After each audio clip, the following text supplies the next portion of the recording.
नए साल को 4 दिन बीत गए, लेकिन इंडिया अलायंस में सीटों का बंटवारा नहीं हुआ। कांग्रेस बैठक करके अभी अपनी ही सीटें गिन रही है। पहले कांग्रेस अपनी सीटें गिन लेगी, फिर सहयोगियों को बताएगी कि इतनी मेरी सीटें हैं। इसके बाद जो बची हैं वो आपकी सीटें हैं, इसमें से आप बांट लो। सीट शेयरिंग का जो फॉर्मूला कांग्रेस बनाएगी, क्या वो इंडिया अलायंस के बाकी सहयोगियों से मैच कर पाएगा? मामला फंस कहां गया है वो आपको दिखाते हैं। इंडिया अलायंस में सीट बंटवारे को लेकर इतनी रार क्यों मची है? क्या दिल्ली और पंजाब में कांग्रेस और आप साथ आ पाएंगे?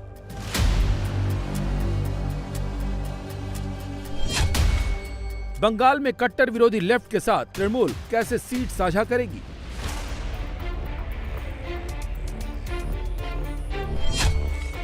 बिहार में नीतीश मानेंगे या फिर एनडीए में जाएंगे?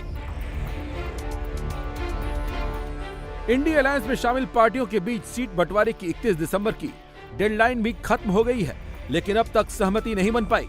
इंडिया अलायंस कह रहा है कि हम सब साथ हैं, लेकिन पार्टियों के बीच जुबानी जंग से साफ है कि सीट बंटवारे को लेकर पार्टियों में दरार और बढ़ रही है। इंडिया अलायंस में शामिल पार्टियों में भले ही सीटों का बंटवारा नहीं हो पाया है, लेकिन कांग्रेस ने 375 से ज्यादा लोकसभा सीटों पर चुनाव लड़ने का मन बना लिया है। कांग्रेस ने कहा है कि वो 2 लोकसभा और 2014 के बाद हुए विधानसभा चुनाव के परिणाम के आधार पर सीट मांगेगी। कांग्रेस ने 2019 में जो सीटें जीती हैं और जिन पर वो दूसरे नंबर पर रही है, उन सीटों पर कोई समझौता नहीं होगा। कांग्रेस ने 2014 के चुनाव में 464 कैंडिडेट उतारे थे। 44 सीटें कांग्रेस ने जीती थी और 224 सीटों पर वो दूसरे नंबर पर रही। 2019 में 421 उम्मीदवार उतारे थे। 52 सीटें कांग्रेस ने जीती और 209 सीटों पर वो दूसरे नंबर पर थी।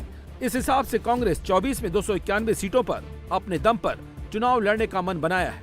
वहीं इंडी गठबंधन के प्रभाव वाले राज्यों में 85 से अधिक सीटों पर दावा करेगी। दरअसल कांग्रेस ने गठबंधन के प्रभाव वाली जिन 85 सीटों पर दावा किया है, उन्हीं को लेकर इंडी गठबंधन में सबसे ज्यादा रार मची हुई है। ये सीटें दिल्ली, पंजाब, महाराष्ट्र, पश्चिम बंगाल, बिहार, झारखंड, केरल और तमिलनाडु की हैं। कांग्रेस भले ही 3 राज्यों में हार से कमजोर हुई है, लेकिन इंडी गठबंधन में शामिल वो एकमात्र नेशनल पार्टी है जिसकी पैन इंडिया में उपस्थिति है। वहीं इंडी गठबंधन में शामिल दूसरी पार्टियां 1-2 राज्यों में ही मजबूत हैं। 2019 में 13 राज्यों की लोकसभा सीटों पर कांग्रेस का सीधा मुकाबला बीजेपी से था। ये राज्य हैं राजस्थान, मध्य प्रदेश, गुजरात, कर्नाटक, छत्तीसगढ़, झारखंड, हिमाचल, उत्तराखंड, हरियाणा, गोवा, असम, अरुणाचल प्रदेश और मणिपुर। इन 13 राज्यों में 172 सीटें हैं। कांग्रेस इनमें से 143 सीटों पर दूसरे नंबर पर रही है। 3 राज्यों में कांग्रेस का मुकाबला रीजनल पार्टियों से है। ये राज्य हैं आंध्र प्रदेश, ओडिशा और तेलंगाना। इन चारों राज्यों में कुल 63 लोकसभा सीट है। 2019 में कांग्रेस इसमें से सिर्फ 4 पर ही जीत हासिल कर पाई थी। तेलंगाना में जहां कांग्रेस ने हालिया विधानसभा चुनाव जीता, उसका मुकाबला के चंद्रशेखर राव की बीआरएस से होगा।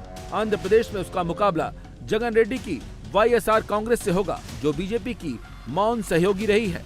और ओडिशा में यही नवीन पटनायक की बीजेडी और बीजेपी के बाद तीसरी बड़ी ताकत है। वहीं 10 राज्य ऐसे हैं जहां पर कांग्रेस और इंडिया अलायंस में शामिल दलों के बीच सीट बंटवारा होना है। इन 10 राज्यों को लेकर ही सबसे ज्यादा रार है। ये राज्य हैं यूपी, बिहार, पश्चिम बंगाल, महाराष्ट्र, तमिलनाडु, दिल्ली, पंजाब, त्रिपुरा, केरल और जम्मू कश्मीर। इन 10 राज्यों में 297 सीटें हैं। कांग्रेस 2019 में इनमें से सिर्फ 36 सीटें ही जीत पाई थी। इन 10 राज्यों में सबसे ज्यादा तनातनी दिल्ली और पंजाब की सीटों को लेकर है। दिल्ली और पंजाब को लेकर आप और कांग्रेस के बीच तीखे शब्दों की बौछार हो रही है। देखा जाए तो ये 2 राज्य ऐसे हैं जहां पर सीटों का बंटवारा करना सबसे मुश्किल है। इंडी गठबंधन के दलों के बीच सबसे ज्यादा दरार भी यही दिख रही है।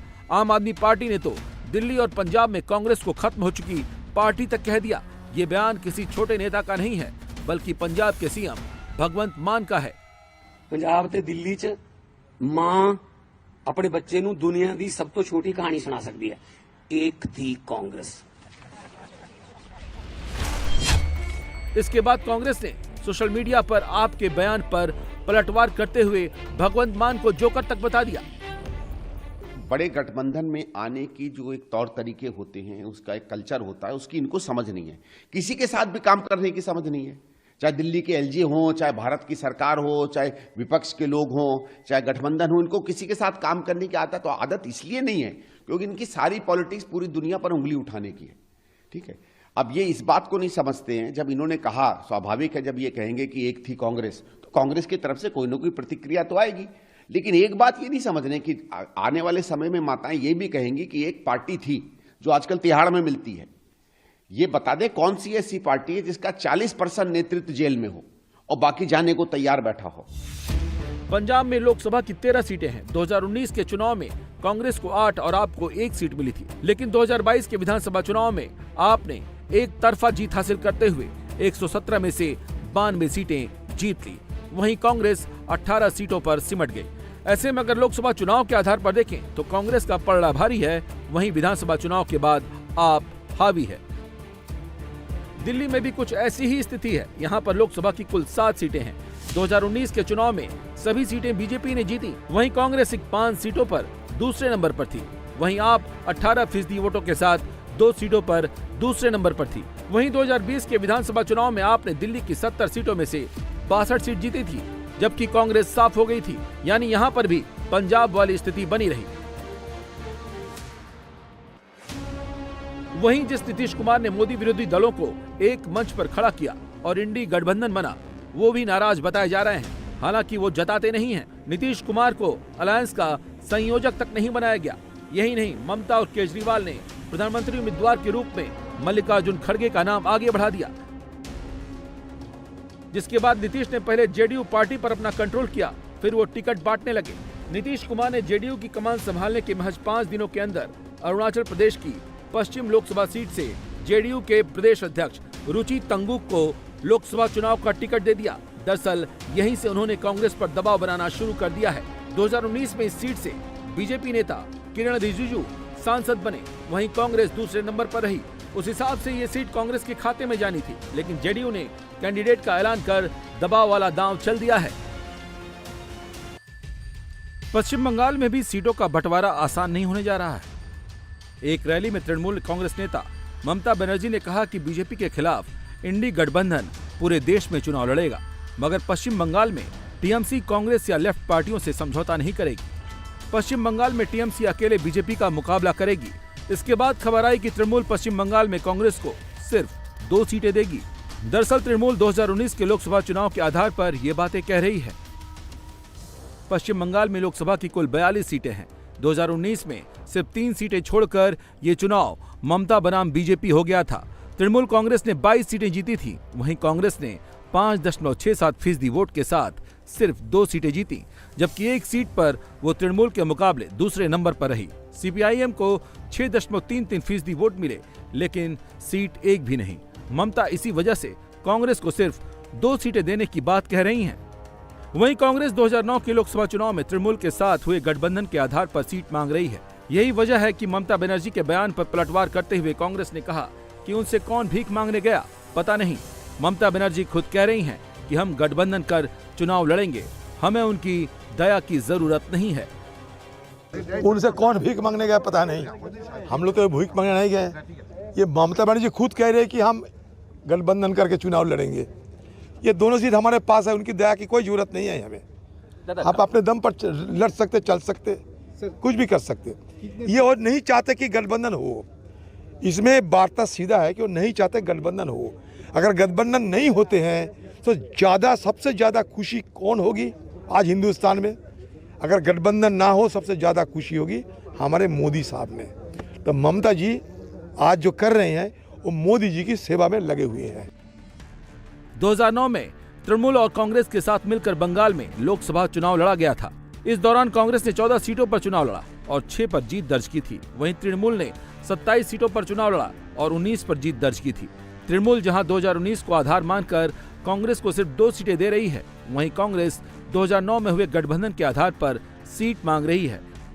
राजस्थान, मध्य प्रदेश और छत्तीसगढ़ में कांग्रेस की हार के बाद महाराष्ट्र में शिवसेना यूबीटी भी कांग्रेस पर दबाव बनाने में जुटी है। शिवसेना यूबीटी नेता संजय राउत ने तो यहां तक कह दिया है कि कांग्रेस को महाराष्ट्र में 0 से शुरू करना होगा। हमारी दावेदारी 23 सीट पर होगी। इस पर कांग्रेस ने पलटवार करते हुए कहा कि अगर किसी को लगता है कि कांग्रेस को बाहर रखकर सीट शेयरिंग की चर्चा हो सकती है तो मैं कहना चाहूंगा ये सही नहीं है। कांग्रेस के बिना एमवीए और इंडिया अलायंस दोनों का ही कोई अर्थ नहीं बचेगा। हमारी पार्टी को शून्य पार्टी उस व्यक्ति ने कहा जिसने कभी खुद एक प्रखंड का चुनाव भी नहीं लड़ा। अच्छी बात यह है कि उन्हें बहुत जल्दी अपनी गलती का एहसास हो गया। मुझे बहुत खुशी हुई कि जो हमारे राष्ट्रीय नेता हैं, जिनको पूरे महाराष्ट्र के कांग्रेस नेता गली और गांव के नेता दिखते हैं, उनको 24 घंटे में इस बात का एहसास हो गया कि कांग्रेस पार्टी शून्य नहीं है। यही मैं कल बोल रहा था। अभी 5 राज्यों को जो नतीजे आए थे, भले ही कांग्रेस पार्टी 3 राज्यों में हार गई, मिजोरम में भी हार गई, तेलंगाना में जीती, और ऐसा माहौल बनाया गया कि हम कांग्रेस पार्टी खत्म हो गई। लेकिन जब मतों का आंकड़ा आया तो साफ साफ दिखा कि भारतीय जनता पार्टी के पास अगर 4 करोड़ 81 लाख वोट हैं तो कांग्रेस पार्टी के पास 4 करोड़ 90 लाख वोट है। महाराष्ट्र के गठबंधन में सीटों का बंटवारा आसान नहीं है। वहां लोकसभा की 48 सीटें हैं। 2019 में शिवसेना ने बीजेपी के साथ मिलकर चुनाव लड़ा था और 18 सीटें जीती थी। वहीं कांग्रेस और एनसीपी ने मिलकर चुनाव लड़ा था और कांग्रेस को 1 और एनसीपी को 4 सीटें मिली थी। लेकिन शिवसेना में टूट के बाद अब शिवसेना यूटीवी के पास सिर्फ 6 सांसद ही बचे हैं। वही एनसीपी में टूट हो गई है। भले ही उसके सांसद कहीं नहीं गए हैं, लेकिन भतीजे अजीत पवार जा चुके हैं। ऐसे में शिवसेना, यूबीटी और एनसीपी काफी कमजोर नजर आ रही है। कांग्रेस इसीलिए 26 सीटें चाहती है। यूपी में लोकसभा की सबसे ज्यादा 80 सीटें हैं। यहाँ पर इंडिया अलायंस में शामिल सपा, कांग्रेस और रालोद के बीच सीटों का बंटवारा होना है। सपा ने कांग्रेस को 8 से 10 सीटें देने की बात कही है। वहीं रालोद और दूसरे दलों को 5 से 6 सीटें देने की बात कही जा रही है। कांग्रेस 15 से 20 सीट चाहती है। सपा ने जिन सीटों पर देने की बात की है वे वाराणसी, लखनऊ जैसे शहरी सीटें हैं जहां कांग्रेस काफी कमजोर है। वहीं सपा 60 से 65 सीटों पर चुनाव लड़ना चाहती है। ऐसे में सीट बंटवारे को लेकर यहां भी पेंच फंसा है। यूपी का क्या हाल है वो समझ लेते हैं। यूपी में 80 सीटें हैं। 2019 में कांग्रेस 6.36% वोट के साथ सिर्फ सोनिया गांधी की रायबरेली सीट ही जीत पाई थी। वहीं 3 सीटों पर वो दूसरे नंबर पर थी। वहीं सपा ने बसपा के साथ मिलकर चुनाव लड़ा था। सपा को 18.11% वोट के साथ 4 सीटें मिली थी।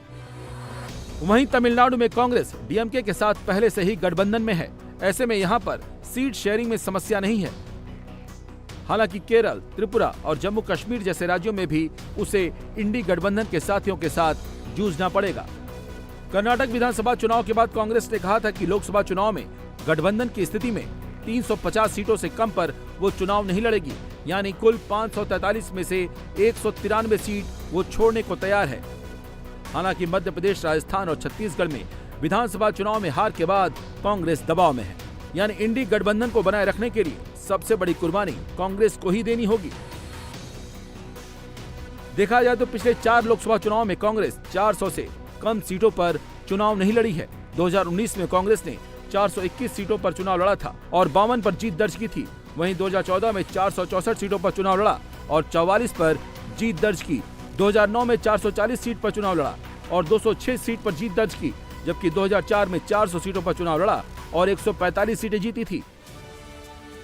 एक और जहां बीजेपी ने लोकसभा चुनाव के लिए फिर आएगा मोदी कैंपेन सॉन्ग लॉन्च करके 24 के चुनाव में उतर चुकी है, वहीं मोदी विरोधी इंडी गठबंधन अभी एक दूसरे को कोसने में ही लगे हैं। इंडी अलायंस में फैली कलह की वजह से ही कांग्रेस अध्यक्ष मल्लिकार्जुन खड़गे को कहना पड़ा कि गठबंधन में शामिल दल जीत के लिए काम करें, साथ ही अपने मतभेदों को भुलाएं और मीडिया में आंतरिक मुद्दे न उठाएं।